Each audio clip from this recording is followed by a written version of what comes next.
વિદ્યાર્થી મિત્રો, તમે પેન્ટેડ એપ્લિકેશન ડાઉનલોડ કરી લ્યો. અહીંયા તમને હોમ પેજ ઉપર જ વિકાસના દરેક વિષયનું તમને સોલ્યુશન્સ મળી જશે. લિંક નીચે ડિસ્ક્રિપ્શનમાં આપેલી છે. અને તમારા માટે ખાસ અમે લોન્ચ કરી રહ્યા છીએ રેપિડ રિવિઝન બેચ, જેની અંદર ગણિત, વિજ્ઞાન, સમાજ, ઇંગ્લિશ આખું રિવાઇઝ કરાવશું કે જેથી એક મહિનામાં તમને સરસ મજાનું રિઝલ્ટ ફાઇનલ એક્ઝામમાં લઈ આવો. અને સાથે માર્ચ મહિનામાં આપણે લોન્ચ કરવાનું છીએ પેપર સોલ્યુશન બેચ. તો હમણાં જ એપ્લિકેશન ડાઉનલોડ કરો. લિંક નીચે ડિસ્ક્રિપ્શનમાં છે. ચેનલ સબસ્ક્રાઇબ કરો. નમસ્કાર વિદ્યાર્થી મિત્રો, આજના વિડીયોમાં આપણે જોશું વાર્ષિક પરીક્ષા 2026 વિકાસ અસાઇનમેન્ટ ધોરણ 9 સમાજ વિભાગ બી ચેપ્ટર 5. પહેલો પ્રશ્ન, લાલા લજપતરાયનું અવસાન સાથી થયું? તેનો જવાબ છે લાહોરમાં સાયમન કમિશનરના વિરોધમાં નીકળેલા સરઘસની આગેવાની લાલા લજપતરાયે લીધી હતી. એ સમયે અંગ્રેજ અમલદાર જોન સાલ્ડર્સના હુકમથી અંગ્રેજ પોલીસે લાલા લજપતરાય પર લાઠીઓના સખત ફટકા માર્યા. લાઠીચાર્જથી જીવલેણ ઇજાઓને કારણે લાલા લજપતરાયનું અવસાન થયું. બીજો પ્રશ્ન, દાંડીકૂચ ક્યાંથી ક્યાં યોજવામાં આવી હતી? શા માટે? તેનો જવાબ છે દાંડીકૂચ અમદાવાદના સાબરમતી હરિજન આશ્રમથી નવસારી જિલ્લામાં આવેલ દાંડી બંદર સુધી યોજવામાં આવી હતી. સવિનય કાનૂન ભંગના આંદોલનના ભાગરૂપે મીઠાના કાયદાનો ભંગ કરવા દાંડીકૂચ યોજવામાં આવેલી. ત્રીજો પ્રશ્ન, નીચેના પારિભાષિક શબ્દોની સંકલ્પના સ્પષ્ટ કરો. પહેલું, નહેરુ અહેવાલ. તેનો જવાબ છે સાયમન કમિશનરનો બહિષ્કાર થતાં હિન્દી વજીર બર્કનહેડે જણાવ્યું કે હિંદના નેતાઓ બધા પક્ષોને અનુકૂળ બંધારણ ઘડી આપે તો બ્રિટિશ સરકાર તેનો વિચાર કરશે.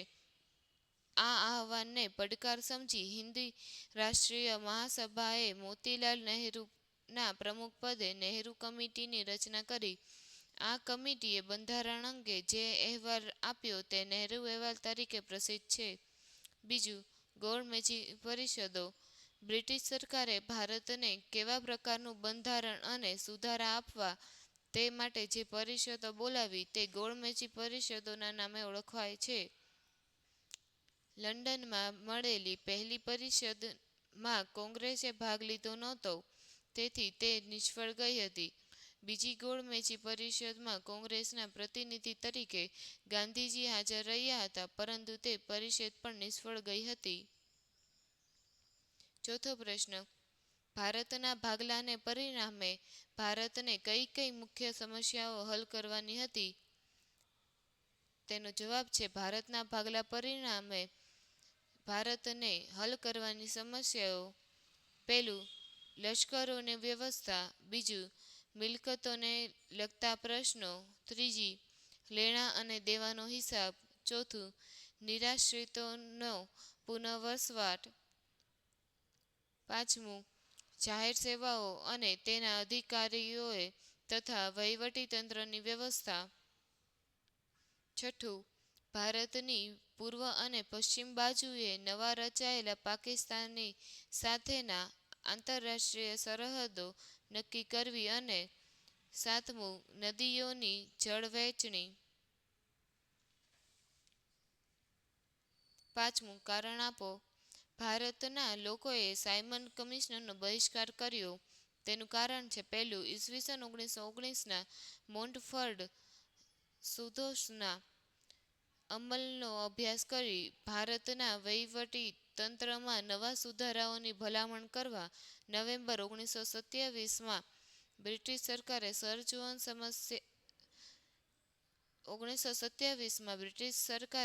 જોહન સાયમનના અધ્યક્ષ પદે સાયમન કમિશનરની નિમણૂક કરી. બીજું, એ કમિશનર બ્રિટિશ પાર્લામેન્ટના 7 સભ્યોનું બનેલું હતું અને એ બધા જ સભ્યો અંગ્રેજો હતા. ત્રીજું, હિન્દીઓના દુઃખ દર્દ હિન્દીઓ જ સમજી શકે એ વિચારથી કમિશનરમાં હિન્દી સભ્યોએ સામેલ કરવાની ભારતીયોએ ભલામણ કરી હતી. ત્રીજું, હિન્દીઓના દુઃખ દર્દ હિન્દીઓ જ સમજી શકે તે વિચારથી કમિશનરમાં હિન્દી સભ્યોને સામેલ કરવાની ભારતીયોએ ભલામણ કરી હતી, પરંતુ અંગ્રેજ સરકારે એ ભલામણ સ્વીકારી નહીં. ચોથું, સાયમન કમિશનરમાં એક પણ ભારતીય સભ્યને સ્થાન આપવામાં આવ્યું નહોતું, તેથી ભારતના લોકોએ સાયમન કમિશનરનો બહિષ્કાર કર્યો. Thank you. આ વિડીયો પછી તમારે કયા ટોપિક પર વિડીયો જોવે છે તેની કોમેન્ટ કરાવો. વિદ્યાર્થી મિત્રો, તમે પેન્ટેડ એપ્લિકેશન ડાઉનલોડ કરી લો. અહીંયા તમને હોમ પેજ ઉપર જ વિકાસના દરેક વિષયનું તમને સોલ્યુશન્સ મળી જશે. લિંક નીચે ડિસ્ક્રિપ્શનમાં આપેલી છે.